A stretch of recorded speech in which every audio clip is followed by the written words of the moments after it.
이란, 사우디와 해군 동맹 만든다. 중동 정세 대격변 예고.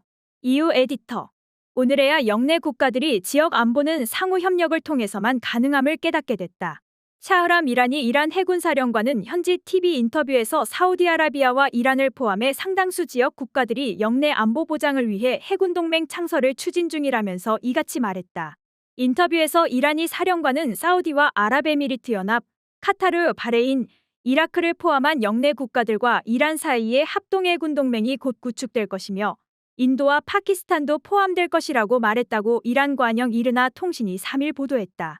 하지만 해군 동맹의 형태에 대해 구체적으로 설명하지는 않았다. 합동해군 동맹의 성격에 대해 이란이는 정당하지 못한 군대를 우리 지역에서 퇴출하는 기반을 닦게 될 것이라고 말하고 이 지역의 인민은 자신의 힘으로 자기 안보를 담보할 수 있게 될 것이라고 밝혔다. 그의 발언대로 걸프 해군 동맹이 창설된다면 중동과 주변 지역의 지정학적 세력 구도의 대대적인 지각 변동을 예고한다. 지난 3월 10일 중국의 중재로 오랜 적대 관계를 끝내고 국교 정상화에 합의했던 사우디와 이란의 밀월 관계가 일종의 군사동맹으로까지 급진전되고 있음을 보여준다는 점에서다. 그 경우 이란 봉쇄에 주력해온 미국과 이스라엘은 곤혹스러울 수밖에 없다. 이란이의 말대로 다자 해군 동맹의 오랜 앙숙인 인도와 파키스탄도 참여해 공해상에서 해적 퇴치 및 대테러 공동작전을 펼친다면 화해 기류는 서아시아로도 확산할 개연성이 높다. 이와 관련해 이란이 사령관은 인도양 북부 지역의 사실상 모든 나라가 협력을 강화해 이란과 손잡고 공동으로 안보를 구축해야만 한다는 결론에 이르렀다고 주장했다. 이란이가 해군 동맹에 참여한다고 언급한 국가들을 보면 페르시아만과 오만만, 아라비아의 연안 국가들이다. 그에 따르면 이란은 그동안 오만과는 몇 차례 합동해군 훈련을 했으나 최근 영내 다른 나라들이 집단적 해군 작전에 참가하고 싶다는 뜻을 밝혀왔다고 한다. 사실 이 지역을 비롯해 아덴만, 홍해, 인도양까지 아우르는 연합해군이라는 미국 주도의 38개국 해군연합체가 2001년부터 이미 활동 중이다. CMF는 미국 해군 오함대와 해군 중부사령부와 함께 페르시아만 연안국인 바레인에 본부를 두고 있다. 사우디, 이란의 독자적 걸프 해군 동맹이 공식화할 경우 미국 주도의 CMF와의 갈등과 대립은 불가피하다. 당연히 미국은 반발했다. 미 해군 오함대와 CMF의 짐 호킨스 대변인은 3일 온라인 군사 전문 매체인 브레이킹 디펜스의 지리의 지역 안정 훼손의 주범인 이란이 자신들이 위협하는 바로 그 해역을 보호하고자 해군안보 동맹을 만들려는 거는 말도 안 되는 얘기라고 주장했다. 호킨스는 지난 2년 이란이 15개 국적의 상선을 공격 납포했다면서 행동이 문제다. 우리가 파트너들과 호르무즈 해협 주위에 대한 방어를 강화하고 있는 것도 그래서다라고 말했다. 이란의 합동해군 동맹 주장은 UAE 외교부가 지난달 31일 성명을 통해 미국 주도의 CMF에서 2달 전에 철수했다고 밝힌 지 불과 이틀 만에 나와 궁금증을 자아냈다. 거론된 국가들은 이란이 사령관의 발언과 관련해 나흘이 지나도록 공식으로 시인도 부인도 하지 않고 있다. 이란 국민을 상대로 상당히 과장된 주장을 한 게 아니냐는 시각도 있다.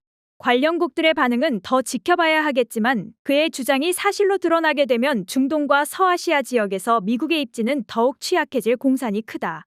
이스라엘도 타격을 받게 된다. 이스라엘은 2020년 9월 미국의 중재로 아브라함 협정을 맺고 UAE, 바레인, 모로코 등 아랍 국가들과 정식 외교 관계를 수립했다. 그 후 미국과 이스라엘은 연합 방공망 구축 등 이란을 겨냥한 중동판 나토 구축을 추진해왔다. 로이터 통신은 사우디와 이란의 화해는 이란을 외교적으로 고립시키려는 이스라엘의 노력을 좌절시키고 있다고 지적했다. 이슬람 수니파의 맹주 사우디와 시아파의 수장 이란의 화해는 석유와 제국주의 침략사, 종교, 인권 문제 등이 뒤얽힌 갈등과 분쟁의 땅인 중동과 아랍 지역의 대전환을 촉발했다. 미국이 중국 봉쇄를 위해 인도 태평양 지역으로 전략의 중심을 이동하면서 생긴 중동 지역의 전략적 공백을 중국이 기회를 놓치지 않고 파고든 것이 주요했다. 특히 전통적인 친미 국가였던 중동의 맹주 사우디가 미국과 거리를 두며 이란과 함께 중동의 대화의 캠페인을 주도하고 있다. 중국의 영향력은 커지고 그만큼 미국과 이스라엘의 입지는 좁아지고 있다. 사우디, 이란 발화의 기류가 주변으로 빠르게 퍼지고 있다. 한 달 남짓 후인 4월 12일에 카타르와 바레인, 시리아와 튀니지가 각각 관계 정상화를 발표했다. 또 이날 사우디와 시리아가 단교한 지 12년 만에 사우디 제다에서 외교부 장관 회담을 열어 영사 업무 재개와 항공편 재개통에 합의했다. 5월 9일에 다시 대사관 문을 열었다. 이틀 후인 4월 14일 아랍연맹 외교장관 회의는 2011년 아랍의 봄 때 반정부 시위 탄압과 내정 과정에서 잔혹 행위를 저질러 퇴출됐던 시리아의 복귀를 결정한 데 이어 5월 7일 아랍연맹의 시리아를 공식으로 복귀시켰다. 예멘 내전도 종식 수순을 밟고 있다. 사우디는 시아파의 한분파로 이란이 지원하는 후티 반군이 2015년 예멘 수도 사나를 점령하자 정부군을 돕고자 군사적으로 개입했다. 이란과 화해하자 사우디는 4월 9일 사나에 대표단을 파견해 후티 반군과 평화협상에 돌입했다. 초조해진 조 바이든 미 행정부는 중동 복귀를 시도하고 있다. 제이크 설리번 국가안보보좌관이 지난달 7일 전격적으로 사우디를 방문해 실권자인 무함마드 빈 살만 왕세자를 만났고 토니 블링컨 국무장관도 이달 중 사우디를 방문해 전략적 관계 강화 방안을 논의할 예정이다. 이란 해군사령관의 걸프 해군동맹 발언은 이런 와중에 나온 것이다. 그의 말이 그대로 현실화한다면 영내 국가들끼리 독자적인 군사동맹을 결성한다는 면에서 미국의 중동 전략은 상당한 타격을 받게 될 공산이 크다. 영원한 친구도 영원한 적도 없는 격변의 시대다. 윤석열 정부가 이분법적인 가치 외교를 내걸고 국익과 경제는 도외시한 채 미국과 일본만 바라보고 반중국 반러시아 전선에서 행동대를 자임함으로써 갈수록 다극화하는 세계에서 고립될 우려가 점점 더 커지고 있다.